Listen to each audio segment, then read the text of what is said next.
अस्सलाम वालेकुम वरहमतुल्लाहि वबरकातुहू। प्यारे बच्चों, आज नई वीडियो के साथ हाजिर हैं। जैसे कि पिछली वीडियो में हमने 4.1 की रूल्स देखे थे और क्वेश्चन नंबर 1 देखा था। आज इसमें हम बाकी सारे सवाल देखेंगे इंशाल्लाह उन्हीं रूल्स को इस्तेमाल करते हुए। तो क्वेश्चन नंबर 2 है हमारे पास, cost price of banana is ₹50 per dozen, यानी एक दर्जन जो केले हैं उनकी कीमत 50 रुपये और 2.5 दर्जन केलों की कीमत मालूम करनी है।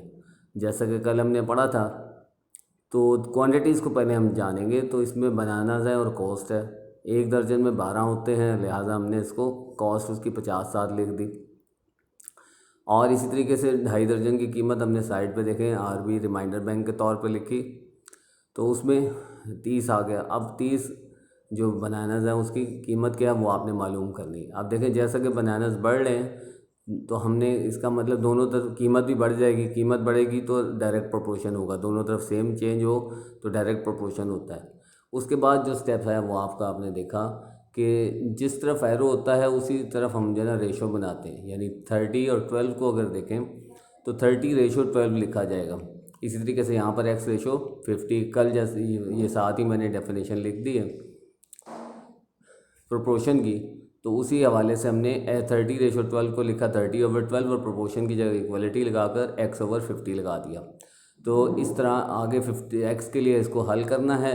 तो x के लिए हल करने के लिए 50 इसके साथ डिवाइड हो रहा है, उधर जाके मल्टीप्लाई हो जाएगा और इसको सॉल्व करेंगे तो 125 रुपीज़, यानी 2.5 दर्जन बनानास की कीमत जो है 125 रुपीज़ आ जाएगी। बिल्कुल इसी तरह का क्वेश्चन नंबर 6 है। क्वेश्चन नंबर 6 में देखें अगर आप, तो वो कह रहा है कि एक दर्जन जो अंडे हैं उनकी कीमत 96 रुपये है, तो 8 अंडों की कीमत मालूम करें। अब चूँकि इसमें यहाँ पर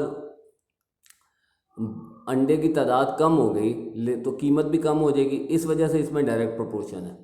तो इस वजह से इसको डायरेक्ट प्रोपोर्शन होने की वजह से इसको भी उसी तरह ही हल करेंगे हम। 8:12 प्रोपोर्शन x:96 फिर 8/12, यानी रेशो को डिवाइड की फॉर्म में लिखा है, प्रोपोर्शन की जगह इक्वल टू लेकर आए और x के साथ 96 डिवाइड हो रहा था तो जाकर मल्टीप्लाई हुआ तो x=64 आ गया। फिर इसी तरीके से हम आते हैं वापस यहाँ पर क्वेश्चन नंबर 3 की तरफ। Cost of 5 kg apples is ₹400, यानी 5 किलो सेब की कीमत 400 रुपया है। तो हसन ने 12 किलो सेब ख़रीदे और 1000 रुपये का नोट दिया दुकानदार को, तो कितने पैसे उसको वापस मिलेंगे। तो इसका मतलब क्या कि हम 12 किलो की कीमत मालूम करेंगे। तो अब चूँकि यहाँ पर केजी और कॉस्ट को देख रहे हैं, अब 12 यानी केजी मिकदार बढ़ गई है तो कीमत भी बढ़ेगी, इसीलिए डायरेक्ट प्रोपोर्शन है। और जैसे पहले किया उसी अंदाज से 12:5 एरो वाली तरफ जो है ना हमने लगा दिया। तो 12:5 प्रोपोर्शन x:400, फिर उस रेशो को डिवाइड की फॉर्म में लिखा 12/5 और प्रोपोर्शन की जगह इक्वल टू लिखा x/400। यहाँ से आप इसको हल करेंगे तो आपके पास आंसर आ जाएगा 960। तो वापस कितने मिलेंगे, उसको 1000 रुपीज़ दिए थे उसने, तो वहाँ से 960 माइनस करेंगे तो 40 रुपीज़ माइनस आ जाएंगे, यानी 40 रुपीज़ उसको वापस मिलेंगे। क्वेश्चन नंबर 4 की तरफ आते हैं। तो यहाँ पर वो कह रहा है कि अगर 12 आदमी एक काम को 20 दिनों में कर सकते हैं, अगर वही काम हम 10 बंदों से कराएं तो कितने दिन लगेंगे। ठीक है, तो अब यहाँ आप देखें कि आदमी कम कर दिए गए हैं तो दिन ज़्यादा लगेंगे, इसीलिए इसके दरमियान क्या हो गया, इन्वर्स प्रोपोर्शन। लेकिन नीचे वैल्यूज़ लिखने का तरीकाकार वही है, यानी जिस तरफ एरो है उसको आपने बाद में लिखना है।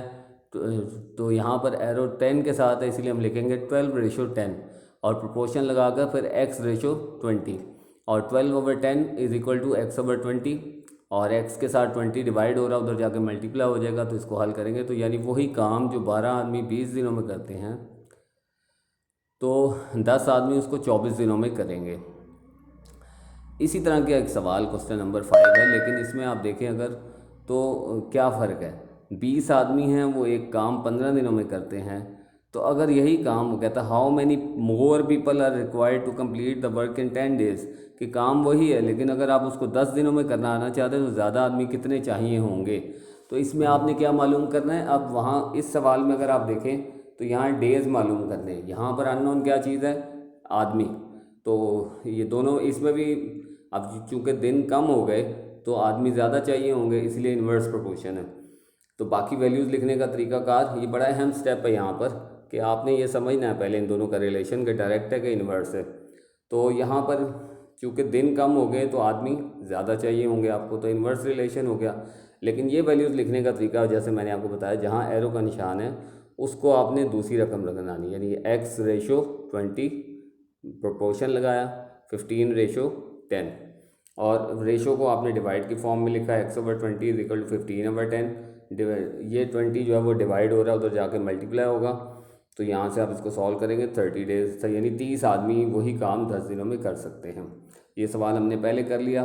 और इससे पहले कि हम इस सवाल आखिरी सवाल, तो पहले हम 9वें सवाल की तरफ आते हैं।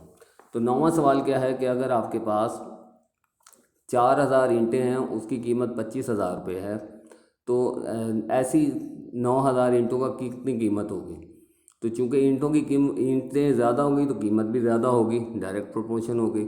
और जैसे हमने पहले सवाल हल किए वैसे ये हल करेंगे तो ये आपके पास आ जाएगा 56,250 रुपये, यानी जो आपकी कॉस्ट होगी।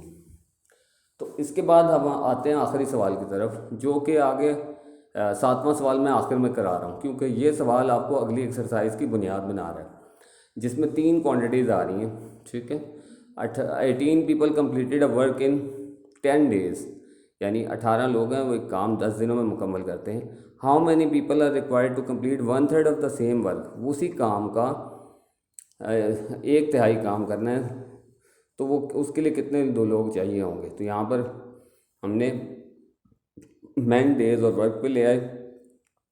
तो यहाँ देखें आप, दिन दोनों में के लिए एक है। अब इन 3 क्वांटिटीज़ के दरमियान आपने रिलेशन देखना है कि आपने वही काम, लेकिन अब देखें काम यहाँ पे कम हो, पहले इसको देखें। तो ऐसी सूरत में हम 2-2 करके क्वांटिटीज़ को देखते हैं। ठीक है, 2-2 करके कैसे देखेंगे कि यहाँ पर आप देखेंगे दिन तो उतने ही हैं, तो आदमी कितने चाहिए होंगे, आदमी कम हो जाए। तो दिन जो है ना हमें, अब इस यहाँ से हमें जो है ना वो इन दोनों के दरमियान आप देखें, यहाँ पर काम कम हो गया तो आदमी भी कम होंगे, तो इन दोनों के दरमियान क्या आ गया, डायरेक्ट रिलेशन। ठीक है, अब जब आपके पास इनके दरमियान देखेंगे तो इन्वर्स रिलेशन होगा।